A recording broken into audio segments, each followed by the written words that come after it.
Hi friends, இன்னைக்கு நம்ம ஒரு அடல்ட் காமெடி மூவியை தான் பார்க்க போறோம். 2015 ரிலீஸ் ஆன டெட் பார்ட் 2. இந்த படம் டெட் பார்ட் 1ஓட கண்டினியூவேஷன் தான். இந்த படத்தோட ஒன்லைன் என்னன்னா, நம்ம டெட் கல்யாணம்லாம் ஆகி சந்தோஷமா வாழ்ந்துட்டு இருக்கான். இவனோட லைஃப்ல ஒரு மிகப்பெரிய பிரச்சனை வருது. அந்த பிரச்சனையை எப்படி தன்னோட ஃப்ரெண்டு ஜானி தன்னோட ஒய்ஃப் டேமி கூட சேர்ந்து சால்வ் பண்றான்றது தான் இந்த படத்தோட கதை. இந்த படத்துல எக்கச்சக்க அடல்ட் கண்டென்ட் இருக்கறனால முடிஞ்ச அளவுக்கு அதை எல்லாத்தையுமே சென்சார் பண்ணி இந்த கதையை சொல்ல ட்ரை பண்றேன். சரி வாங்க இந்த கதைக்குள்ள போலாம். இந்த படத்தோட முதல் சீன்லயே நம்ம டெட்டுக்கு ஆடம்பரமா கல்யாணம்லாம் நடந்துட்டு இருக்கு. அந்த கல்யாணத்துல எல்லாருமே ஜாலியா சிரிச்சு பேசிட்டு இருக்க.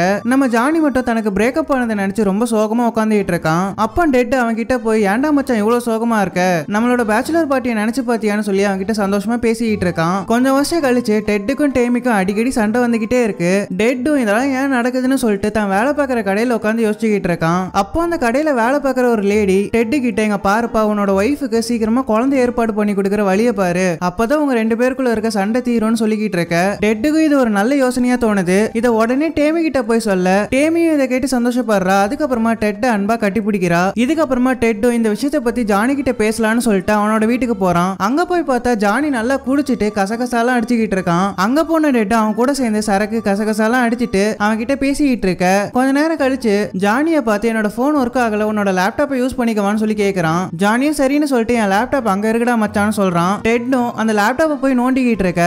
ஐயோன்னு அலற ஆரம்பிக்கிறான். ஜானி என்ன ஆச்சுடான்னு சொல்லிட்டு டெட் கிட்ட வந்தா, டெட் அட பாவி ஆயிரக்கணக்கில் அந்த மாதிரி வீடியோஸா வச்சிருக்கே, அவனா நீன்னு கேட்டுட்டு இருக்கான். அதுக்கப்புறமா முதல்ல இந்த லேப்டாப்பை போட்டு சுக்குநூறா ஓடடா, அப்பதான் உன் புத்தி மாறும்னு சொல்லிக்கிட்டு இருக்க.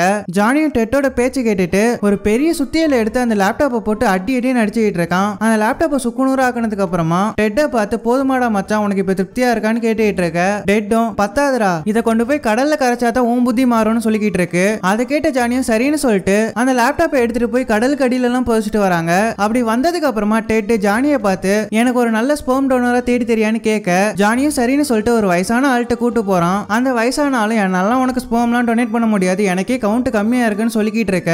டெட் எவ்வளவு கவுண்ட் கம்மியா இருக்குன்னு கேட்டுட்டு இருக்கான். அதை கேட்ட அந்த வயசான ஆளு, ஒரே ஒரு கவுண்ட் தான் இருக்கு, அதை வச்சுக்கிட்டு உன்னால ஒன்னும் பண்ண முடியாதுன்னு சொல்லி அவங்க ரெண்டு பேரையும் அமுச்சு வைக்க, இவனுங்க ரெண்டு பேரும் அந்த வீட்டை விட்டு வெளியே வந்து கடுப்புல அந்த ஆளோட காரை உடைச்சிட்டாங்கன்னு ஓடி போயிடுறாங்க. இதுக்கு அடுத்த சீன்ல இவனுங்க ரெண்டு பேரும் ஒருத்தங்கிட்ட இருந்து ஸ்பெர்ம் எடுக்க திருட்டுத்தனமா ஒருத்தனோட வீட்டுக்கு போறாங்க. அங்க போயிட்டு அவன் தூங்கிட்டு இருக்கும் போது அவனோட பேண்ட்டை கழட்டுறாங்க. கழட்டி பார்த்துட்டு டெட்டும் ஜானியும் அட பாவி எவ்வளவு பெருசுன்னு சொல்லிட்டு வாயை பொழந்துட்டு இருக்கானுங்க. அதுக்கப்புறமா அவனோட ஸ்பெர்ம் ஆட்டையை போடலாம் ட்ரை பண்ண, தூங்கிட்டு இருந்தவன் கண்ணு முழிக்கிறான். கண்ணு முழிச்சு இவனுங்க ரெண்டு பேரையும் கழுத்தா மட்டையிலே அடிச்சு அங்கிருந்து துரத்தி விட்டுறான். அங்கிருந்து டெட்டை கூட்டு போன ஜானி, உனக்கு ஸ்பெர்ம் தானடா வேணும், நானே தரேன், இப்பெல்லாம் பண்ணாதரான்னு சொல்லி டெட்டுக்கு ஆறுதல் சொல்லிக்கிட்டு இருக்கான். இதுக்கப்புறமா டெட்டுக்கு ஸ்பெர்ம் டொனேட் பண்ணலான்னு சொல்லிட்டு அவனை ஒரு ஹாஸ்பிட்டல் கூட்டு போறான். அங்க போயிட்டு ஒரு நர்ஸ் ஜானிய ஒரு ரூம் கூட்டு போயிட்டு இருக்காங்க. போற வழியில அந்த ஜானி அந்த நர்ஸை கரெக்ட் பண்றதுலே குறியா இருப்பான். அதுக்கு அந்த நர்ஸும், இங்க பாருப்பா எனக்கு ஆல்ரெடி ஆள் இருக்கு, அதனால கொஞ்சம் அடக்கி வாசின்னு சொல்லிக்கிட்டு இருக்க. இவங்க ரெண்டு பேரும் ரூம் வாசலுக்கு போறாங்க. அங்க போனோடனே ஜானி அந்த நர்ஸை பார்த்து, ஏதாச்சும் வீடியோவோ இல்ல மேகசினோ இருக்கா, அதை பார்த்தாதான் எனக்கு வரும்னு சொல்லிக்கிட்டு இருக்க. அந்த நர்ஸும் எல்லாம் உள்ள இருக்கு போன்னு சொல்லி அனுப்பிச்சு வைக்கிறாங்க. அவன் உள்ள போனதுக்கு அப்புறமா டெட் அவன் எங்க இருக்கான்னு சொல்லிட்டு தேடிக்கிட்டு இருக்கான். அதுக்கப்புறமா ஒரு ரூம்குள்ள போறான். அங்க போய் பார்த்தா ஆயிரக்கணக்கான பேர் அந்த விஷயத்தை டொனேட் பண்ணி வச்சிருப்பாங்க. அதை டெட்டும் வாயை பொழந்து பார்த்துக்கிட்டு இருக்க. கொஞ்ச நேரம் கழிச்சு ஜானி அந்த ரூம்குள்ள வரான். அப்படி வந்து அவனும் சும்மா இல்லாம என்னோட சமாச்சாரத்தை பாக்குறியான்னு சொல்லிட்டு அவனோட ஸ்பெர்ம் இருக்க பாட்டில் எடுத்து டெட்டு கிட்ட நீட்டுறான். டெட்டும் கிட்ட வராதரா, அதை நான் எட்ட நின்னே பாத்துக்கிறேன்னு சொல்லிட்டு விலகி போக, ஜானியும் விடுற மாதிரியே இல்ல. அவனை வெறுப்பேத்துறதுக்காகவே அவன் கிட்ட போறான். கடுப்பான டெட்டும் யாரோ டொனேட் பண்ணி வச்சிருந்த ஒரு பாட்டில் எடுத்து ஜானி மேல அடிக்க ட்ரை பண்ண, அது கீழே சிந்திடுது. ஜானியும் அதை எடுத்து அந்த பாட்டிலுக்குள்ளே போட்டுடலாம் ட்ரை பண்றான். அப்ப தெரியாம அந்த ஸ்பெர்ம் மேல காலை வச்சு வலிக்கிறான். அதுக்கப்புறமா நிறைய பேர் டொனேட் பண்ணி வச்சிருந்த பாட்டில் மேலாம் போய் விழுந்துடுறான். அதுக்கப்புறமா அந்த மொத்த ஸ்பெர்ம் பாட்டிலும் அவன் மேல விழுந்து அந்த சமாச்சாரத்திலே மொத்தமா குளிச்சிடுறான். அதை பார்த்த டெட்டும் அந்த போட்டோ எடுத்து, இதை நான் சோசியல் மீடியால போட்டுட்டேனேன்னு சொல்லி கலாச்சிட்டு இருக்கான். இதுக்கு அடுத்த சீன்ல டெட்டும் டேமியும் ஒரு ஹாஸ்பிட்டலுக்கு போயிட்டு இம்ப்ளிமெண்டேஷனை பத்தி பேசிட்டு இருக்காங்க. அப்போ அங்க இருந்த டாக்டர், டேமி நிறைய ட்ரக்ஸ் எடுத்து அவளோட வயித்துல கேன்சர் கட்டி வளர்ந்துட்டு இருக்கு, அதனால அவ குழந்தை பெத்துக்க தகுதி இல்லாத ஆள்னு சொல்றாங்க. அதை கேட்டு நொந்து போன இவங்க ரெண்டு பேரும் ஒரு குழந்தைய தத்தெடுக்கலாம்னு சொல்லிட்டு ஒரு ஆசிரமத்துக்கு போறாங்க. அங்க இருந்த இன்சார்ஜும், டேமி மாதிரி ட்ரக்ஸ் யூஸ் பண்ற ஒரு பொண்ணுக்கு குழந்தையெல்லாம் தத்து கொடுக்க முடியாது, அது மட்டும் இல்லாம டெட் ஒரு மனுஷனே இல்லாத ஒரு ப்ராப்பர்ட்டி தான் சொல்லி அவங்க ரெண்டு பேரையும் அசிங்கப்படுத்தி அங்க இருந்து அனுப்பிச்சு வைக்கிறாங்க. இவங்க ரெண்டு பேரும் கொஞ்ச நாள் இதை நினைச்சு சோகமா இருந்துகிட்டு இருக்கும்போது ஒரு நாள் டெட் வேலை பார்த்துட்டு இருந்த கடையோட மேனேஜர் டெட்டை கூப்பிட்டு, நீ ஒரு மனுஷன் இல்லாதனால உன்னை வேலைக்கு வச்சுக்க முடியாதுன்னு சொல்லிட்டு அவனை வேலையை விட்டு தோத்திடுறாரு. இதுக்கப்புறமா டெட்டும் டேமியும் என்ன பண்ணலாம்னு சொல்லிட்டு சோகமா அவங்க வீட்டுல உட்காந்து யோசிச்சுட்டு இருக்கும்போது டெட்டுக்கும் டேமிக்கும் நடந்த கல்யாணம் செல்லாதுன்னு சொல்லிட்டு ஒரு நோட்டீஸ் அனுப்புறாங்க. டெட்டும் இந்த விஷயத்தை பத்தி ஜானி கிட்ட பேசிக்கிட்டு இருக்கும்போது, ஜானி நம்ம ஏன் ஒரு நல்ல லாயரா பார்த்து உனக்கு விடுதலை வாங்கி கொடுக்க கூடாதுன்னு பேசிக்கிட்டு இருக்க டெட்டுக்கு இது ஒரு நல்ல ஐடியாவா தோணுது. இதுக்கப்புறமா இவங்க 2 பேரும் ஒரு வக்கீல போய் மீட் பண்றாங்க. அந்த வக்கீலும் இங்க பாருங்கப்பா எனக்கு நிறைய கேஸ் இருக்கு, நீங்க வேணா என்னோட நீஸ் ஒருத்தங்க இருக்காங்க அவங்கள போய் மீட் பண்ணுங்க, அவங்க இப்போதான் பார் எக்ஸாம்லாம் பாஸ் பண்ணிட்டு கேஸுக்காக அலைஞ்சிட்டு இருக்காங்க, அவங்க உன்னோட கேஸை பார்த்துப்பாங்கன்னு சொல்லிக்கிட்டு இருக்காரு. அவங்க பேரு சாம். இவங்க 2 பேரும் அந்த சாம போய் மீட் பண்றாங்க. அங்க போன அந்த சாம் இவங்க 2 பேர் கூட சேர்ந்து ஜாலியா அரட்டை அடிச்சிட்டு கசகசாலாம் புடிச்சிட்டு இருக்கா. இப்படியே அவங்க 3 பேரும் இந்த கேஸை சால்வ் பண்றேன்னு சொல்லிட்டு ஜாலியா ஊரை சுத்திக்கிட்டே சந்தோஷமா என்ஜாய் பண்ணிட்டு இருக்காங்க. ஒரு நாள் இந்த கேஸோட ஹியரிங்கும் வருது. அப்போ டெட்டுக்கு எதிராக வாதாடின அந்த வக்கீலும் சாமும் சேர்ந்து ஜானியையும் டேமியும் விசாரிச்சுட்டு இருக்காங்க. அப்ப அந்த டெட்டுக்கு எதிராக வாதாடின வக்கீல் டேமியையும் ஜானியையும் பார்த்து டெட்டு வெறும் பொருள் தானே, அவன் மனுஷன் ஒண்ணும் இல்லையேன்னு சொல்லி கேட்டுட்டு இருக்க டெட்டும் ஜானியும் அந்த வக்கீல அசிங்கமா திட்டி விட்டுறாங்க. இதுக்கப்புறமா சாமும் அந்த வக்கீலும் சேர்ந்து டெட்டை விசாரிச்சுட்டு இருக்காங்க. அப்போ அந்த டெட்டு ஜாலியா பாட்டு பாடிக்கிட்டு இந்த கோர்ட்டோட ஜட்ஜே கலாச்சிட்டு இருக்கான். கொஞ்ச நாள் கழிச்சு இந்த கேஸோட ஜட்மெண்ட் வருது. அதுல டெட்டை ஒரு ஆளாலாம் மதிக்க முடியாத அவன் ஒரு பொருள் தான் சொல்லி அசிங்கப்படுத்தி அமுச்சு வச்சிடறாங்க.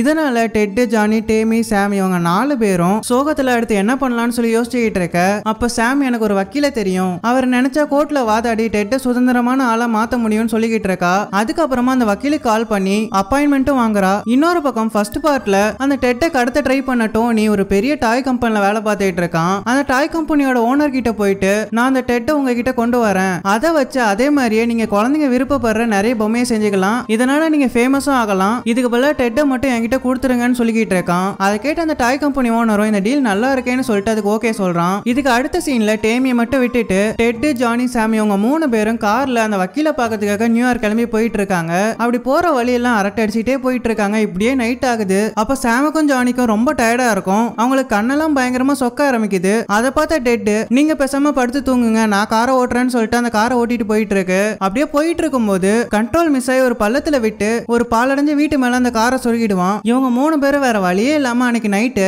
அந்த பாலடைஞ்ச வீடு இருக்க இடத்துல தங்கலான்னு முடிவு பண்றாங்க. அன்னைக்கு நைட்டு இவங்க 3 பேரும் ஜாலியா அந்த இடத்துல அரட்டை அடிச்சு சுத்திக்கிட்டு இருக்காங்க.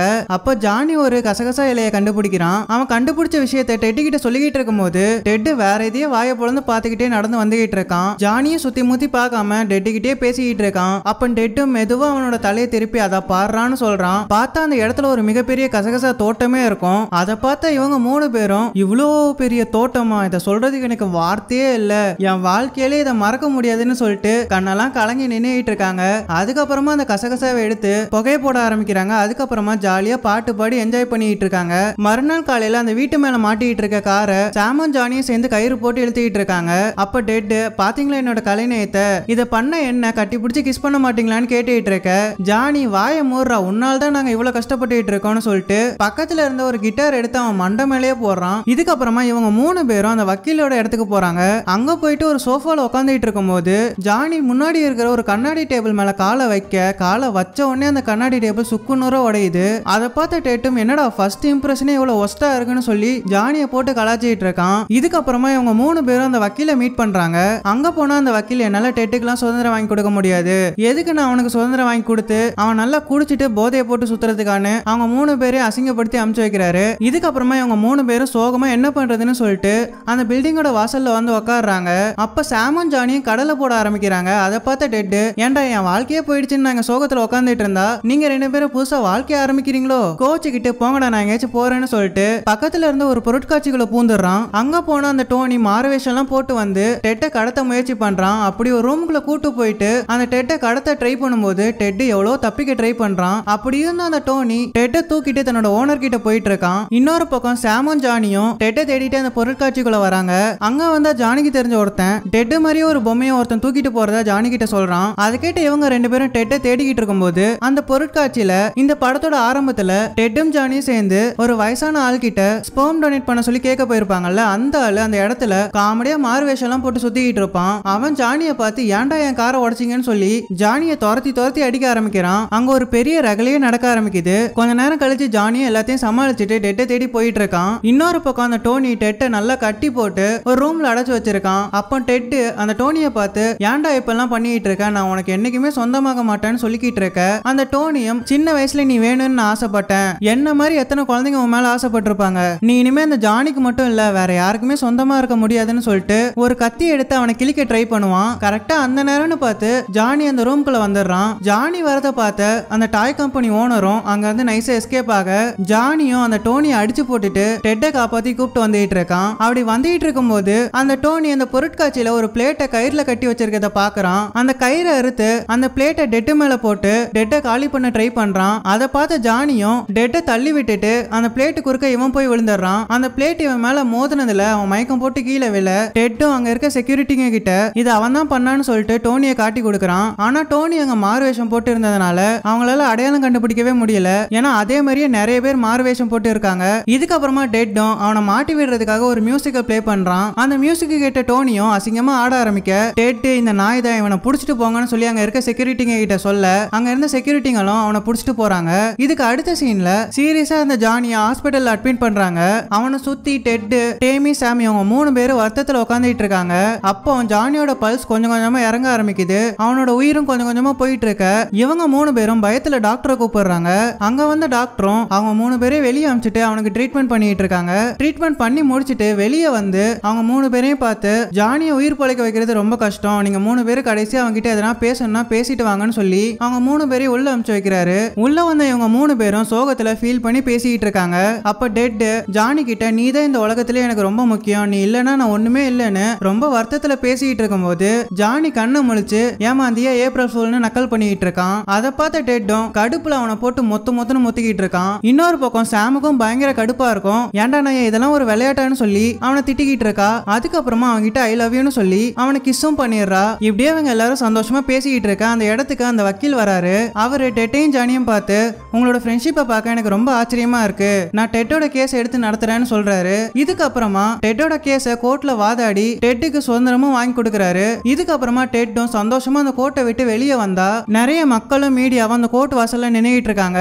அப்ப அவங்க டெட்டு கிட்ட உங்களுக்கு தடவை சுதந்திரம் கிடைச்சிருக்கு, நீங்க முதல்ல என்ன பண்ண விரும்புறீங்கன்னு சொல்லி கேக்குறாங்க. அதை கேட்ட டெட்டும் டேமி முன்னாடி போய் நின்னு நீ என்ன உன் புருஷனை ஏத்துக்கிறியான்னு ப்ரப்போஸ் பண்றான். அதை கேட்ட டேமியும் ஜாலியா அவனை கட்டி பிடிக்கிறா. இதுக்கப்புறமா கொஞ்ச நாள் கழிச்சு டெட்டும் டேமியும் சேர்ந்து ஒரு குழந்தைய தத்தெடுத்து சந்தோஷமா வாழ ஆரம்பிக்கிறாங்க.